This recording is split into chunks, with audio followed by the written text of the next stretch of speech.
Good morning. My name is Erin Tillman, an Associate Director at the Hoover Institution, and we'd like to welcome you to today's webinar organized by the Hoover Institution Center for Revitalizing American Institutions, also known as RAI.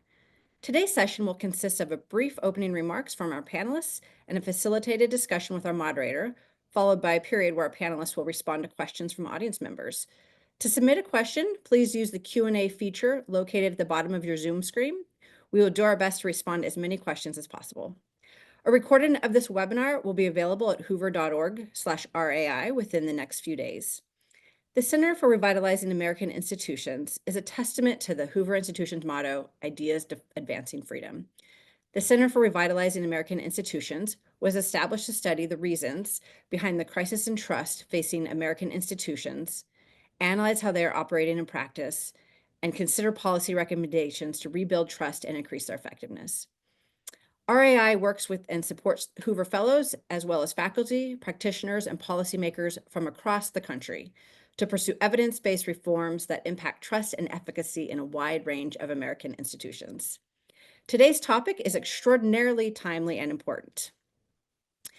The past week saw the certification of our most recent national elections, and our panelists will discuss factors that have conspired to undermine trust in American elections and the impact that misinformation and polarization have on voter confidence, as well as efforts underway to rebuild public confidence in these processes. It gives me great pleasure to introduce today's moderator, Brandice Canes-Wrone. Brandice is the Maurice R. Greenberg Senior Fellow and Director of the Center for Revitalizing American Institutions at the Hoover Institution. She's also professor of political science and professor by courtesy of political economics at the Graduate School of Business. She served on faculty at MIT, Northwestern, and Princeton until several years ago when we were able to entice her to return to the farm. I will hand you over to Brandice Canes-Wrone to introduce our guests. We have two today, Ben Ginsberg and Justin Grimmer. Ben's been having a little bit of technical difficulty, so we will start with Justin until Ben is able to join us. Brandice, over to you. Thanks so much, Erin. So I'd like to introduce Ben and Justin, but I'm going to actually hold off on Ben's introduction until he's on air. I'm delighted to already have Justin with me. Justin Grimmer is the Morris M. Doyle Centennial Professor in Public Policy in Stanford's Department of Political Science and a Senior Fellow at the Hoover Institution. Justin's also the co-director of the Democracy and Polarization Lab at Stanford. His research focuses on Congress, elections, social media, and data science. Currently, he's working on projects involving American political institutions, elections, and developing new machine learning methods for the study of politics. Justin's also co-leading with Ben a project at RAI on improving American elections, very relevant, to today. So we noted that Erin noted that each of the panelists will be giving some introductory remarks before we have a moderated panel, hopefully with Ben as well. But Justin, you're here. Could you lead us off?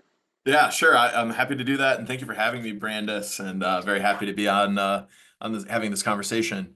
So I just wanted to sort of set the stage a little bit and talk about what I view as some of the threats to trust in American elections. And the way I see it is that there's two real broad threats to current trust in American elections in the public. One threat to the public perceiving elections as trustworthy are claims made that U.S. elections are subject to substantial voter suppression. That is, as these claims go, there are parties or political actors who go out of their way to erect barriers to exclude certain kinds of voters from participating in elections. This would obviously, if true, would be very bad because it would indicate that the results of elections didn't reflect the will of the electorate, but rather the selected set of individuals. But across a wide range of studies, some of which are my own, what we consistently find is that there's just no evidence to support claims of broad voter suppression in American politics. So take, for example, the controversy around voter identification. Many individuals on the left have argued that voter identification laws are a means to exclude particular kinds of voters from participating in elections. But study after study, including some of my own, have found that voter ID laws really have a minuscule effect on turnout and essentially no effect on who's in the electorate. We actually see a similar pattern if we take a step back and look more generally at laws. So in 2013, the Supreme Court issued a landmark ruling, Shelby v. Holder, and that ruling ruled unconstitutional the criteria used to decide which states would be subject to pre-clearance from the Justice Department. That is, which states would have to clear how they run their elections with the Justice Department. Again, the concerns from many on the left was that this would lead to a flood of voter suppressing policies and excluding particular kinds of voters from the polls. And yet, again, what we find time and again is that there's effectively no difference in turnout rates across states that were formally covered by Section 5 of the Voting Rights Act and states that weren't. So those concerns didn't manifest. In fact, in research we're finishing now, what we find is that in many instances, individuals will assert that a policy increases cost. And really what they mean by that is that the policy deviates from their own personal normative view about how elections should be run, rather than that statement being the result of some empirical assessment of how hard it is to cast ballots. Nevertheless, we see that these myths persist. In fact, there are prominent lawyers for the Democratic Party who daily will declare that the goal of much policymaking is to insulate Republican majorities through election administration policies. Now, there's a parallel claim lately in US politics, primarily made on the right, though it is not a claim only on the right, that US elections are besieged with manipulation, fraud, and illegal votes. And here again, if this claim were true, we could see how it would be so toxic to American democracy. If true, this claim would imply that the results of elections reflect who was better at manipulating the results of the vote, or who was better at eliciting these illegal votes, rather than, again, the sort of true preferences of the electorate. And again, fortunately, what we've found is that time and again, these claims simply just don't stand up to scrutiny. So take, for example, the claims that were made in the run-up to the 2024 election. There's sort of three broad claims. First, that voter files were filled with errors and enabling people to double vote across different states. Second, that there were many undocumented or other non-citizens registered to vote, perhaps casting ballot. And third, there were claims made that voter identification, its presence or absence, would significantly affect election results. And just like the claims with voter suppression, these claims really lack empirical backing. Having done a very extensive scrutiny of claims about double voting, what we found was that in many instances, individuals who were thought to be double voting were actually just individuals who the analyst grouped together inappropriately. It was basically a data analysis error rather than the result of someone actually casting two votes. Second, when we did an extensive analysis of claims about non-citizens being registered to vote, and here again, we simply just did not find evidence. One reason for that is that many of the claims were based on discredited survey methods. Another more affirmative piece of evidence, though, is that many states conducted audits of their voter rolls to see how many non-citizens were on them. And time and again, what those states find is that there's only a very small number of non-citizens, many of whom are registered to vote because of an error from the state, not from the individual. And this is important, the final number that results from the audit is almost always substantially smaller than an initial headline claim about individuals who could potentially be non-citizens. And finally, on voter identification, those same results I mentioned before, that voter identification laws don't have a big effect, cut the same way to undermine claims that voter ID laws are really important, or the lack of voter ID laws are really important for Democrats in order to conduct fraud. We know that voter ID laws don't have a big effect. So we know they're not suppressing votes, but we also know that the absence of voter ID laws do not enable Democrats or individuals who want to take advantage of the system to conduct wide amounts of voter fraud. Okay, so where are we at the moment? And then I'll turn it back over. I think on the whole, I'm optimistic about American elections. I think on the whole, American elections perform well, but that does not mean that it is not the case that we need reform. The reason that I think that we need reform is not that there are big problems with voter suppression or that there's lots of voter fraud, but rather the challenge for policymakers is going to be to design an electoral system to convince the public that these empirical patterns are true, that their elections are accessible, and that they're not subject to manipulation. And thinking through exactly what that policy looks like, I think is a big challenge, and hopefully one we can take on at RAI over the next couple of years. Great. Thanks so much, Justin.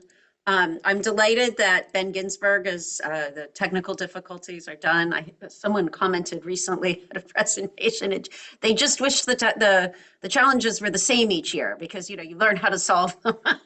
And I guess that's true with elections and building election systems as well. So, but I'm glad we solved this one. Ben Ginsberg is the Volcker Distinguished Visiting Fellow at the Hoover Institution. He's a nationally known political law advocate representing participants in the political process. His clients have included presidential candidates, political parties, political campaigns, members of Congress, as well as many other types of political organizations. Ben served as national counsel to the 2000 and 2004 Bush-Cheney presidential campaigns. He played a central role in the well-known 2000 Florida recount. As well, in 2012 and 2008, he was the national counsel to Romney for president. Ben was a partner at Jones Day from 2014 to 2020, and before that at Patton Boggs for 23 years. Ben, we're delighted you're part of RAI as well as here today on this webinar. So we're in the point of the webinar of opening remarks, so I want to open it up to you, and then we'll bring Justin back for the panel discussion. Great. Well, thank you, Brandice. Thank you for having me. Thank you for putting on a discussion of this really important topic. And thank you for all the work that RAI was able to do during this past election to try and bolster confidence in American elections through work with state and local election officials. And I'll talk about that a little bit. Let me agree with Justin's comment about the institution itself is basically sound, but there is sort of a crisis of confidence in it right now that will require policymakers to think through both what's been happening to the institution over the past couple of decades and really longer, as well as kind of what to do in the future to strengthen the institution and make it really more credible. And we may well be at a magic moment for that at this point in time. The reality is that public faith in elections has taken some hits for a number of years, right? This is not really a new phenomenon. There were vote buying instances in the Tammany Hall and Big City Machine days.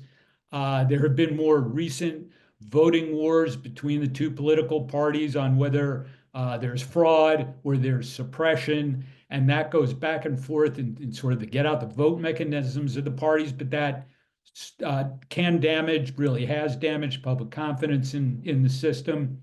Certainly Bush versus Gore was an example of a really close election where the system itself came under stress. But as it came under stress, there were improvements that were made that has stuck with us today in the form of the Help America Vote Act, but also other infusions of dollars to make the system better.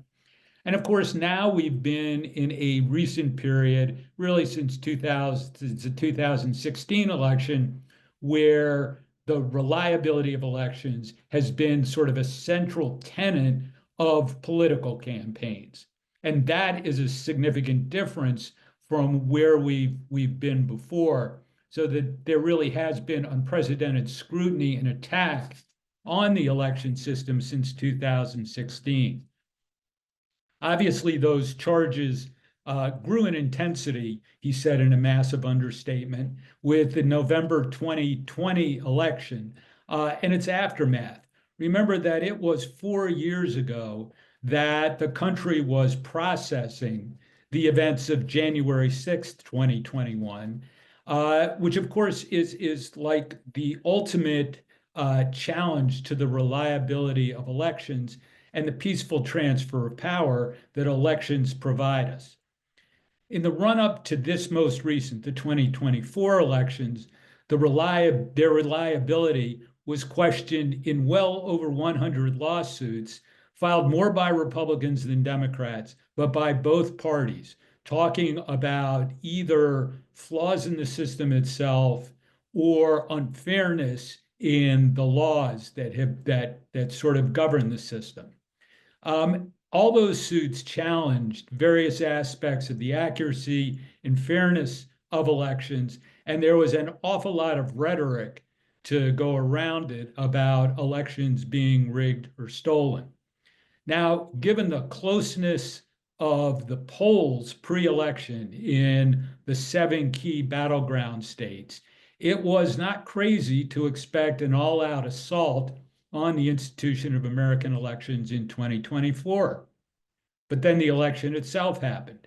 And the election administrator's prayer, please, Lord, don't let this be a close election, was in fact answered. And miraculously, all those challenges to the election system that we'd been worrying about and fearing went away.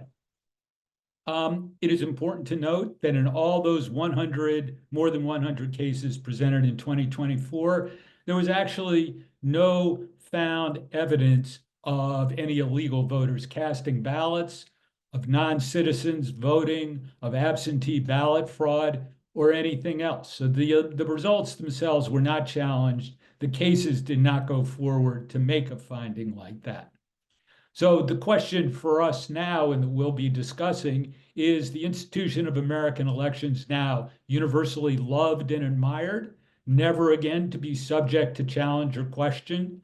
And let me echo what Justin said, which is that's real unlikely. And the way to deal with the situation is, I think, both short-term and long-term. The short-term suggests that all the litigation challenges, at least, were more tactical. And it is not surprising that those cases did not go forward. After all, if the results are clear, and especially if you're a candidate one, you're not going to shake up the apple cart by continuing to challenge a particular election result. But that does not mean that there isn't still a sizable segment of the population who has real questions about elections, systems, and the way they run. And so the magic moment is in this moment where there aren't challenges to the results of the election, to really study what people think the flaws in the system are, and really take the administrative weaknesses and try and get the evidence for them on the table to deal with fixing those problems at a time where it's not going to impact any particular election result. And so that's a short-term process, because polling shows that there are still a number of people who don't have faith in the reliability of elections. The longer-term issue is that, truth be told, and I say this as someone who's done recounts and contests where you really do kick open the hood of election systems, is that our system is not built for precision. We made a policy decision as a country over 200 years ago to have very local control of our elections. We determined it was best for our friends and neighbors to run the elections in their communities.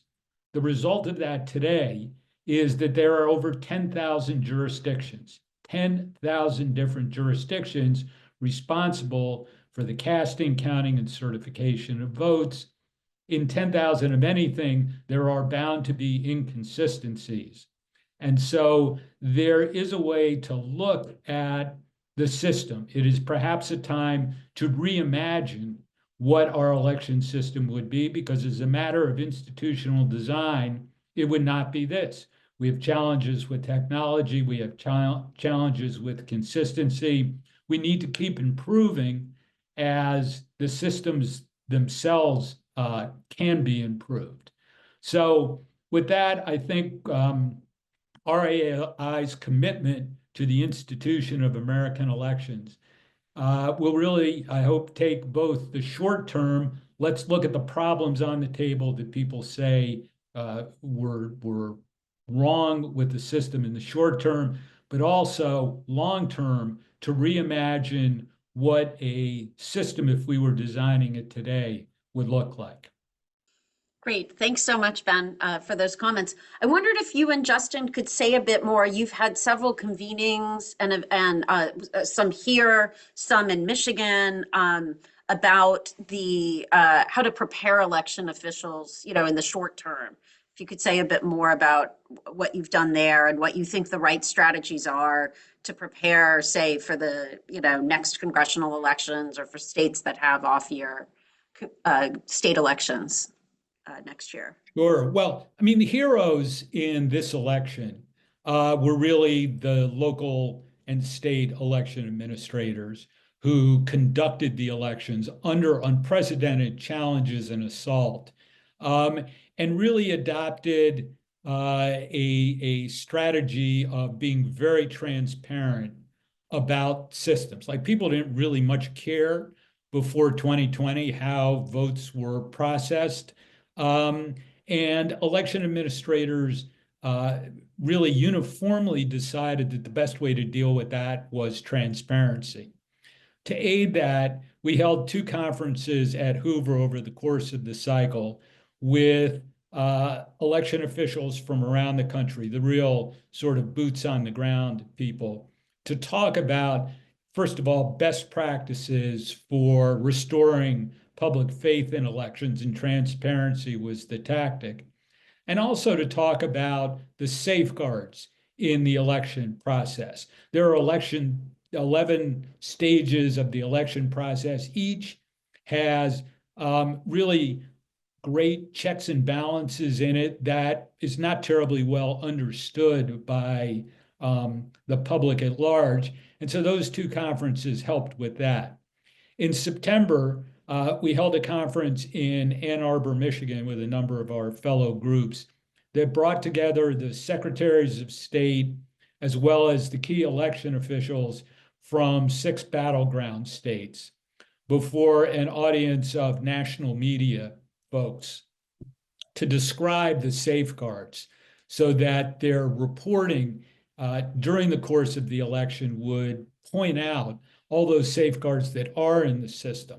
And so that was a very interesting and I think helpful conference in terms of the way the battleground state election officials were able to meet the challenges presented to them. Thanks. Justin, did you want to add any? Yeah, just a slightly different tactic. So I've spent a lot of time evaluating and then engaging with people who believe that elections are being manipulated in some way. And that's resulted in also me spending a lot of time with evaluating these very fringe theories that every election everywhere in America is being manipulated. On its face, it sounds a little crazy, but there is a dedicated group of activists, particularly in deep red conservative counties, who spend a lot of time advancing these theories, trying to gather evidence. And I think this sort of interaction really speaks to some of the challenges in designing an electoral system. Individuals who are propagating these theories make them very vague. Anything really could count as evidence that their theory is correct. And so what you see in these small localities is that a population gets very motivated.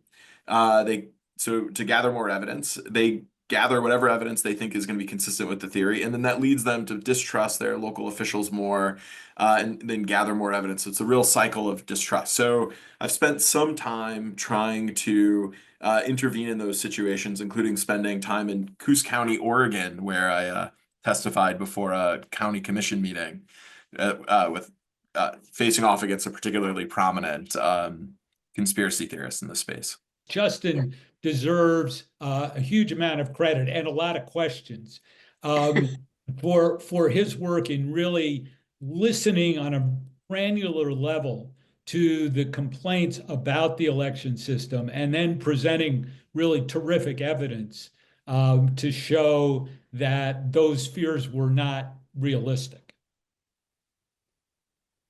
Agreed. Yeah, agreed. So in addition to the short-term challenges that each of you has been doing so much to try to address and successfully address, There are also some longer term recommendations about the laws that are, let's be optimistic and call them medium term recommendations about the laws that states, localities, and where it's relevant, maybe perhaps the federal government, though maybe it should all be done at the state and local level, that might enact about the election process to minimize distrust. Could you say a bit about which sort of procedures, in which states seem to work better and have less distrust due to these procedures? Sure. You want to go first, Justin, or you want me to? Yeah, go ahead, Ben. Well, look, the complaints about the election system fall into really three categories. The first is clean voter rolls. Are there ineligible people voting, either because they moved out of state, or they died, or they're non-citizens? So being able to clean up the voting rolls is really, really important. You can do that by a number of measures, including figuring out better absentee ballot verification processes, maybe use digital signatures as opposed to wet ink signatures. For example, there can be programs between states that have been reduced in recent years to cross-check across their voter registration databases so people aren't voting in more than one place. Another reform is prompt reporting. I mean, the 50 states are really laboratories for the way you do things. And some states, like Florida and Georgia this year, can report results really, really quickly. Yet here in California and in New York State, it takes a really long time. And they may still be some races in California. So there are ways to look at different state laws to get prompt reporting. The prompter the reporting, the more confidence people have in the results. A whole lot of time has been shown to sort of be a petri dish of conspiracy ideas. So really important to get results. There are a certain number of checks that have been shown really through polling to provide increased confidence in elections. Voter ID is one of them. It is a red hot partisan issue, but nonetheless, it is, for example, something that polls indicate that gives voters more confidence. So it really is a question of best practices among states and then political will in states. Justin? I would just, I think there is an inclination to have this run at the states in particular, because that's what the Constitution says about where our elections will be run. If we sort of stack up a lot of the complaints, though, we see that there's an impulse, I think, from both parties to want to have more federal control over elections, which is what I would suggest is a surprising fact. I think that's pretty obvious from the Democratic side with the bill that had been H.R. 1 under recent Democratic majorities, which proposed a variety of reforms. But many of the complaints that we saw in the run-up to the 2024 election from Republicans would be solved with more federal intervention into the election system. For example, if people are worried about double voting or individuals registered to vote across multiple states, there's systems to deal with this. Ben mentioned, cross-check or ERIC, but a federal voter registration list seems like the most obvious way in which one would manage that. There's obviously a huge number of problems with trying to do that, but that would be one way to address that problem. A second, just basic thing that we could imagine from the federal government would be a requirement for voter identification laws across the states, so Republicans were very worried about the absence of voter identification laws. So in fact, and also on the registration list, thinking about not having non-citizens on the registration list.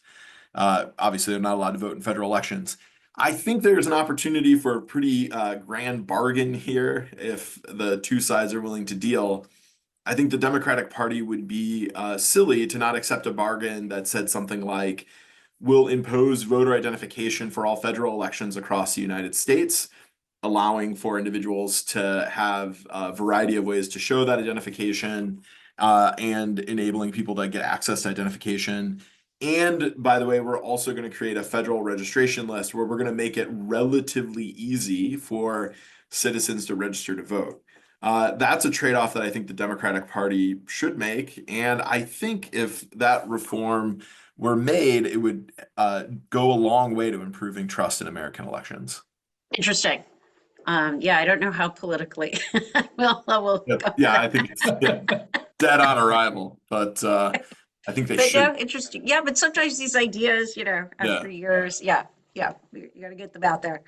Um, okay, shifting gears just a little bit before we go to the, because we have some great audience questions coming in. So, and if you are waiting, go ahead and start writing those in. Other audience members have already started doing so. Okay, the 2024 election. So they didn't have, Ben, your comments in particular mentioned some of the lawsuits, but each of you alluded to them. So they didn't have the same level of contestation as recent elections, but there's still stuff happening, right? I've been seeing headlines. The North Carolina Supreme Court recently blocked the seating of a Supreme Court justice. I realize that's a state level election, but still, that's an election challenge by one of the candidates.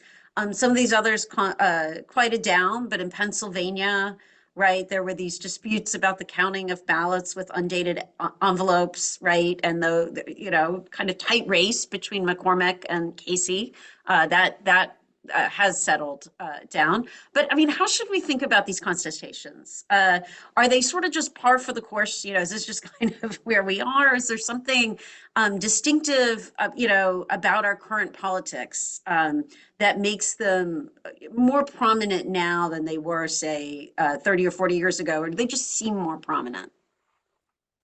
I think they just seem more prominent. Okay. I mean, there have been a standard number of recounts in every cycle since I think the beginning of time.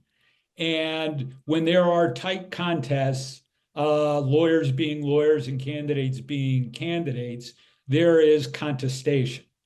I don't think there was more contestation in 2024 than there has been in previous ones. In fact, less really, just by the numbers. But I think whenever you have a tight election, people are going to try and find an advantage. I think what has changed is sort of the national awareness of election challenges, starting with Bush versus Gore, but certainly the 2020 election, so that we do pay more attention to it. And the marvels of those internet tubes get information around to us in much more heated and sort of diffuse ways, so it can seem a lot hotter. Baseline, it seems higher, and maybe in some level we are getting the information environment is distinctive. Since this information, both of you referred to the fact that trust has declined, perhaps due to the accumulation, right, over time, and then due to recent, very high profile situations. What can we as citizens do to try to help build this trust? Are there things? Is this something that has to happen, kind of from elites, from academic organizations such as ours? Or are there things that everyone in the audience could be doing to play a role? So I do think there's a big role for political candidates in securing trust in elections. So when candidates recognize results as legitimate, that's going to go a long way to restoring trust. For citizens, there's a number of things I think people can do. If someone is suspicious about elections, I would encourage them to go work as an election official, go volunteer on election day, learn about what is actually happening. I want to offer a little bit of a caveat there, because time and again, what we see across many of these small counties is that people will volunteer, they'll go and looking for an investigation, and they will look for something that they perceive to be anomalous and therefore evidence of fraud, when the anomaly is that the individual volunteering just doesn't understand how elections work. So for example, in Coos County, there were people who were volunteering. They noticed there was a particular barcode on the envelope for primary ballots that indicated which party a person belonged to. This was quite a controversy in the county because they said you could figure out my party from my ballot, from my envelope, but it was a primary. So, it's not all that, information deal. That's public record. So going in and volunteering and having this sort of open mind, I think, is really important. The other thing I think that's a bit of a syndrome that happens when people talk about elections and politics more generally is that they accept a sort of received wisdom sometimes uncritically. So I see this time and again, maybe it's just the people I interact with, where people will say something about the extent of voter suppression to me, and I'll say, well, how do you know that? What is that based on? What is that assessment? And then, it quickly becomes clear that they're sort of summarizing a headline that they heard on Rachel Maddow rather than having, deeply read about a law or the consequences or what they think the problem is. And so I think taking a bit of a critical eye to statements made about any policy, but elections in particular, is really important, whether it be assertions that people are being excluded or assertions that in elections being subject to manipulation. Knowing where that evidence comes from, its reliability, who's saying it, it's critically important. Yeah, let me echo what Justin said. Look, one of the positives that came out of the 2020 election was election administrators recognizing the need for transparency of their process. So that if you have doubts about the election system, it is far easier to go in and actually kick the tires yourself, as opposed to sort of parroting what you do here in either on the internet or even worse, cable TV. The other thing that's true, and this sort of relates to the overall nature of the country, how polarized we are, is that there is not nearly enough talking to people who hold different views from your own. And elections is one of those areas, because of the increased transparency, where there are opportunities to meet with people who do not agree with you on the soundness of the election system. I was part of a nonprofit called Pillars of the Community that went into the most contentious election jurisdictions this cycle to recruit people all across the political spectrum to meet with election officials and kick the tires and engage with people who didn't agree with them. RAI was very helpful in terms of amplifying that program, but it is opportunities like that in any jurisdiction to talk to the people on the other side of the political aisle and sort of burst those bubbles that are so harmful, not only in elections, but in other aspects of the community. Excellent. Thanks for those insights. I want to turn to some of our audience questions to make sure we get a chance to bring those in. I have a host of other questions of my own, but I can always talk to you a little offline. So let's go to the audience questions now. So one of the questions that's come in is about mail ballots, which of course, on the one hand, are not new in that we've had absentee ballots for a long time, but on the other hand, are newish in the sense that the extent of mail voting has, and the ways in which those procedures have changed in the states has obviously accelerated the level of mail ballot voting. The question from the audience members, are they ever audited? Can they be audited? How can they be audited? So what's the role of auditing mail ballots? Particularly, I'm going to add my own. That's the general question, which I think is the most important. And then we have these states, right, like California, where everybody gets a mail ballot, right? This is sort of central in certain states. Well, this goes to the kick the tires aspect of things. I mean, all mail ballots that come in are, first of all, verified under a system where they're both participants from all parties involved in verifying those ballots. There are also post-election audits of all votes cast. So in a state like California, that's virtually an all-mail ballot state, all of the risk-limiting audits that do take place, I believe as a matter of law in California, but as a matter of law in many states, do include absentee ballots.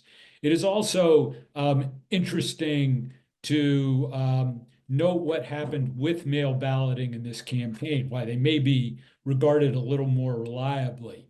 There's a report in the New York Times over the weekend showing how much better Republicans did on mail balloting in 2024 than in 2020. Of course, in 2020, the Republican Party was by and large very critical of the accuracy of mail ballots. And in 2024, recognizing the political power of mail balloting and actually Republicans' traditional superiority in mail balloting programs, things shifted around. And the results demonstrated that. So there may be more bipartisan faith in mail ballots, even while there are a number of safeguards and procedures that states could impose to improve it even more. Yeah, I'll just take up a little bit on those safeguards. So I think there's just a number of interesting issues with mail ballots that's worth thinking about going forward. We know, just sort of setting the stage before I talk about this, we know from great research by Hoover Senior Fellow Andy Hall that there's maybe a small turnout increase from all mail ballot elections, but there's no consistent partisan effect from all mail ballot elections, both in 2020 and elections before 2020. There are still a number of issues that I think we need to sort out with mail ballots. One of which is how to deal with the sort of lack of privacy in voting, and how do we ensure that the individual recording the votes is actually the person who should be casting the ballot. None of these are going to be systematic issues, but on a local level, like local, I mean like in your house, you could imagine someone feeling pressured to vote a particular way. Certainly my wife put pressure on me to vote a particular way in the presidential election. You could, so that's humorous, but there's other versions of that that are much less funny about sort of imposition. Also, without naming how I know this person, in a conversation with someone, they reported that while their daughter is not particularly interested in voting, it doesn't matter. He'll just fill out the ballot for her in this all election state. I suspect the person who reported that to me is not the only person who engages in that sort of behavior. That is highly illegal behavior. Again, not going to be systematic, but it certainly is a thing to think about. One other big issue with all mail voting that we're going to have to figure out is that young people don't learn cursive anymore, and therefore cannot consistently sign their names. And so in California, there was a huge issue among voters 18 to 25 having many of their ballots rejected because the signature on their ballot did not match the signature on file, likely what they recorded when they received their driver's license. This led to the need to do a lot of curing or going in after the fact and proving that the person who cast the ballot is, the sort of real person who should be casting it. But that's going to be a big issue. It seems to me this is a great example where actually requiring something like an ID number, the last four of social, would make things much easier. It's more objective. So I think these sorts of issues are going to be big as we're thinking about how to implement and continue implementing close to all mail elections. Following up on that question, we have one from the audience about ballot harvesting, which obviously relates to the mail ballots. And we do read about the concerns about ballot harvesting, at least in the news. I mean, to what extent is it a threat to the integrity of elections? Should we be concerned about it? Are there ways, this is from the audience member, in which how the ballot harvesting is conducted, matters in terms of the extent to which it's a threat to election integrity? So I think the real place this entered into the conversation in a prominent way is with this unfortunate movie, 2000 Mules, where in the movie, they used or claimed to have used cell phone data to track individuals that were moving close to drop boxes. And so just to back up, ballot harvesting is generally understood to be the process whereby political actors will collect ballots from individuals and then return them for those individuals. So in 2000 Mules, the allegation was that there were nonprofits or other sort of NGOs going out in the world, collecting these ballots and returning them to particular drop boxes. Now, even as stated, that didn't really make a lot of sense in the movie, like why use a drop box and not a mailbox? Subsequently, the person who created the movie, Dinesh D'Souza, has pointed out that he didn't really have the evidence to make the claims in that and has offered an apology. Nevertheless, concerns about ballot harvesting persist. It's a very difficult thing to study because we don't have a lot of markers of it when a ballot's returned. So it's not something that's recorded officially. In survey data, it looks like ballot harvesting, in the sense that someone is giving their ballot to someone else to turn in from them that's not a family member, it looks like it's fairly rare.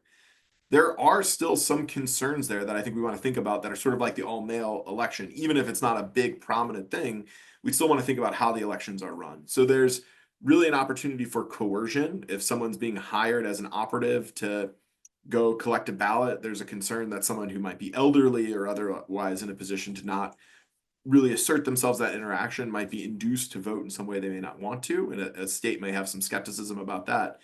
But separate from ballot harvesting, there's this other big issue that goes along with groups effectively trying to blanket a state with things like applications. And what I've found across a number of states is that there are often errors in the numbers of hundreds of thousands of names put incorrectly on absentee ballot applications. This leads to a lot of confusion. People think that their pet received an absentee ballot because they don't know the difference between absentee ballot application, and the proprietor had a bad list. So to circle back, give a concise answer, it doesn't seem like ballot harvesting is having a massive effect on any election. Nevertheless, we could enact better policies to deal with, I think, a small number of instances where there could be coercion. The states are all over the map on the legality of ballot harvesting. And so some states prohibit, some states like California almost encourage it. I do think in terms of confidence in elections, there is a special challenge for the states like California, the 9 states that send out universal ballots to people. So in other words, there are live ballots going out in households.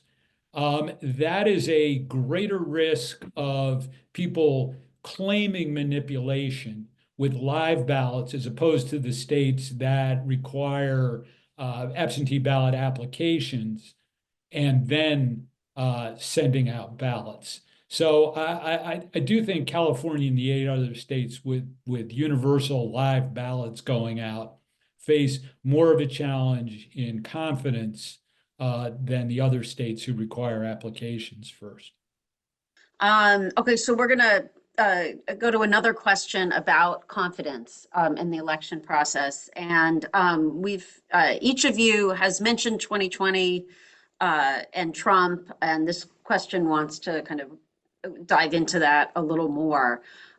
Which is that their sense is that the loss of confidence is largely due to the Trump campaign. They note the 2000 Florida recount and 2004 sort of Iowa controversy, but think that those didn't really have the same effect. And they note that they believe the 2024 Trump campaign would have repeated the effort had Trump lost. So they'd like to know what's the solution to this type of kind of systematic and using their language based on the 2020 outcome, unfounded effort to discredit the electoral process by one kind of candidate. But I think here they mean one national candidate, not as the state Supreme Court justice in one state, but a national candidate and national party. And how do you combat that, which is kind of, let's say less typical? Well, that's why I do think we're at a magic moment here after the 2024 results to be able to address that issue. There were 100 lawsuits filed before this election by Trump supporters. There was, they got over the threshold of presenting charges for which they would eventually have to have evidence. I think it is sort of a time for groups interested in elections to get together. I would personally like to hear the evidence from the lawyers who filed those 100 cases. And let's see if there are really problems with the system. And if there are, there should be universal agreement that you have to fix problems that you can prove exist.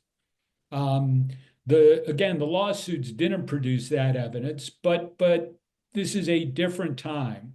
And I think it is a positive for groups across the political spectrum who have questions about the reliability of the election systems to get together and put it all out on the table and see where it can lead. Yeah, I think it's certainly a matter of scale. So we've seen other people try to do similar efforts post-election to say that these ballots were cast in some inappropriate way, and usually what we find in those instances, we're able to push back using some facts. Um, the key, I think, going forward is if there's an election system that both sides can agree to, that's functioning well, that's making it possible for everyone to participate while maintaining security, the better we can push on that frontier, the security access frontier. I think it'll be less likely to get a repeat of the Trump efforts. It's very difficult to insulate from that, taking it very seriously. It's very difficult to say that we have a perfect way to keep a candidate from going on a sort of 2-month rage campaign from losing the race. There's not a lot that can be done to stop that particular instance, except having a system that works well, where we can point to the many ways in which it works well.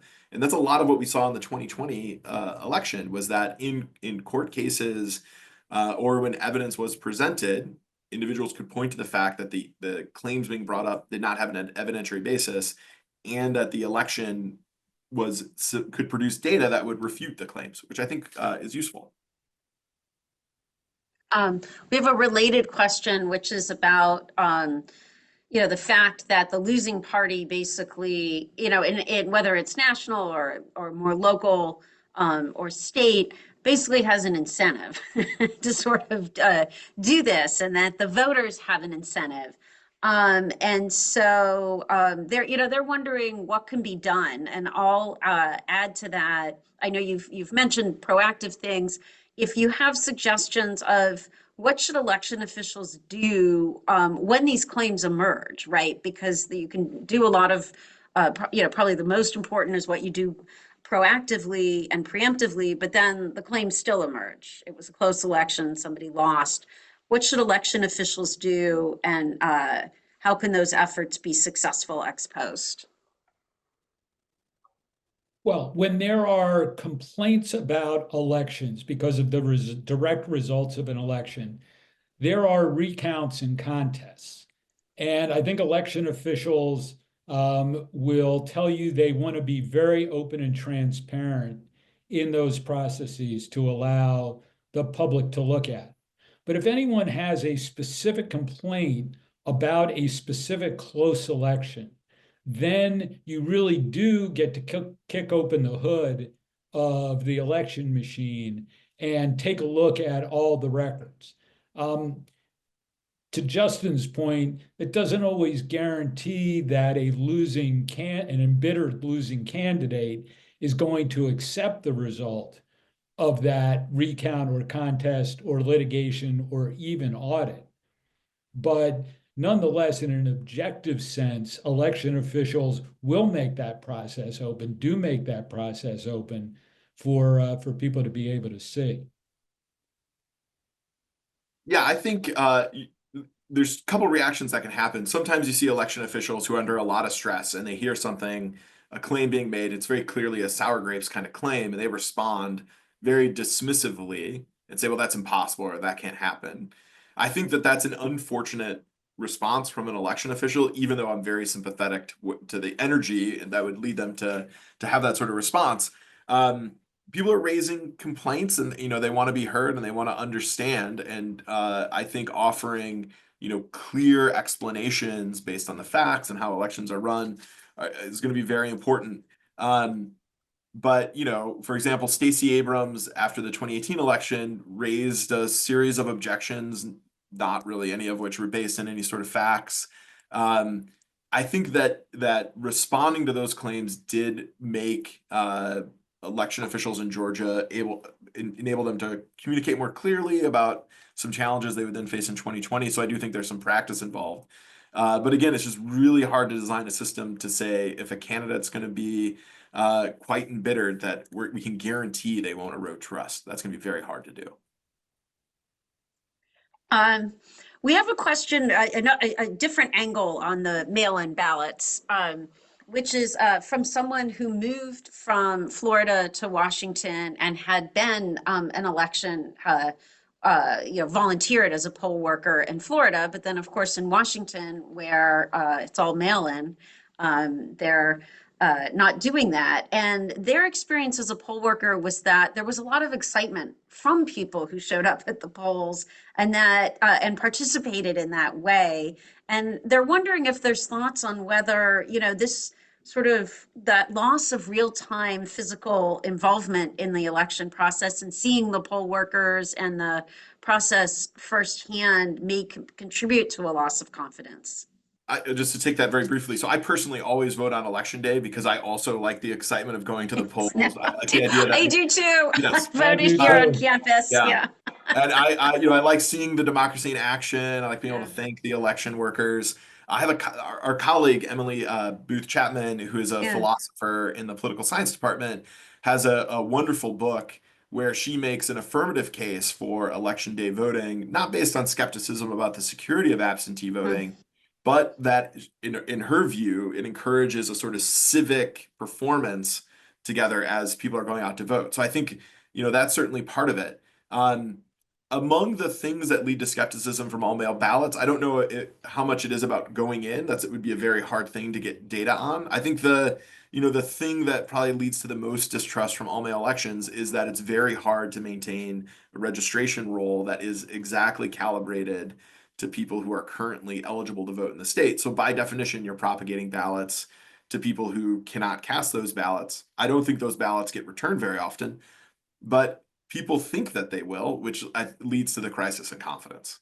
Just to agree with that, I mean, I think that the excitement and being able to touch the election system by going in to vote in person, actually, whether it's election day or even early voting, I mean, I live in Washington, D.C., which is far from a typical election jurisdiction, but a lot of people do vote early, and that sense of excitement is there as well. It's a little less personal with mail-in voting, but rates of participation in mail-in ballot states are certainly as high, if not higher, than in other states. So it is hard to make the argument that it actually hurts participation. The sort of not having trust by not seeing the system is a more interesting argument. Okay, thanks so much. I want to extend a great thank you to both Justin and Ben for their sharing all their insights and description of all they've been doing, and especially thank you for all you have been doing to build confidence in our election process. A special thank you to our audience members. We regret we can't get to every question since we're out of time, unfortunately, but we do hope you'll join us again. And I'm going to turn this over to Erin to say a few words about our next webinar and the like. Thank you, Brandice. Thank you, Ben and Justin. Great conversation. To echo Brandice, we really appreciate your audience questions and your participation. And a special thanks to our events team for making sure things run smoothly.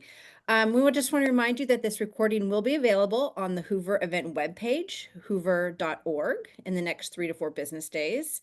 Our next webinar will take place on Wednesday, February 19th. 2025 from 10 to 11 a.m. and will feature a discussion with Princeton University Associate Research Scholar and lecturer Lauren Wright on why conservative students get the most out of liberal education. We'd like to encourage you to visit our series webpage and to sign up for the next session. You can access recordings of previous webinars and subscribe to the RAI newsletter to receive updates and events. You can find that in the chat, and it's also at www.hoover.org/Reimagining American Institutions. Have a wonderful rest of the day, and thank you for joining.